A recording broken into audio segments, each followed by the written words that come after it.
సమరం health channel కు స్వాగతం. ఈ రోజు మనం ఎముకలు దృఢంగా అనే అంశం చూద్దాం.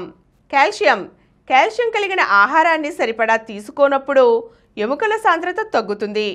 చిన్న వయసులోనే ఎముక నష్టం జరిగి ఎముకలు విరిగే అవకాశాలు పెరుగుతాయి. అస్తవ్యస్త ఆహార వేళలు, సమయానికి భోజనం తినకపోవటం, తగినంత తినకపోవటం వల్ల శరీరం కాల్షియంను తగినంతగా శోషించుకోలేదు. టీ, కాఫీలు. పాలు తాగే అలవాటు అందరిలోనూ కొరవడుతోంది. టీ, కాఫీలు తాగేస్తున్నారు. కాబట్టి పాలు తాగినట్టే అనుకుంటే పొరపాటు.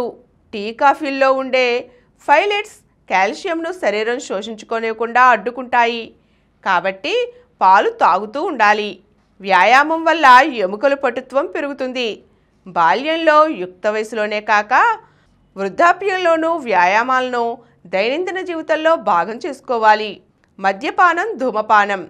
ఈ వ్యసనాల వల్ల ఎముకల్లోని కాల్షియం అవసరానికి మించి రక్తంలోకి విడుదలవుతూ శరీరం నుంచి బయటకు వెళ్ళిపోతూ ఉంటుంది. ఫలితంగా ఎముకల సాంద్రత తగ్గి గుల్లబారుతాయి.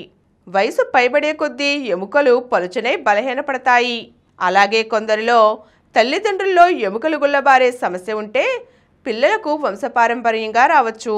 కాబట్టి అప్రమత్తంగా ఉండాలి.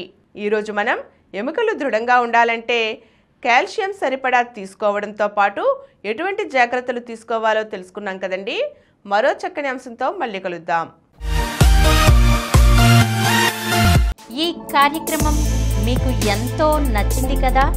ఇటువంటి మరిన్ని వీడియోల కోసం అనతి కాలంలోనే 20 కోట్లకు పైగా వ్యూస్ సాధించిన సమరం ఛానల్ సమర్పించు సమరం హెల్త్ ఛానల్కు సబ్స్క్రైబ్ చేయండి, లైక్ చేయండి, మీ ఫ్రెండ్స్కి షేర్ చేయండి. అలాగే ప్రక్కనున్న గంట సింబల్ని ప్రెస్ చేయడం మర్చిపోకండి.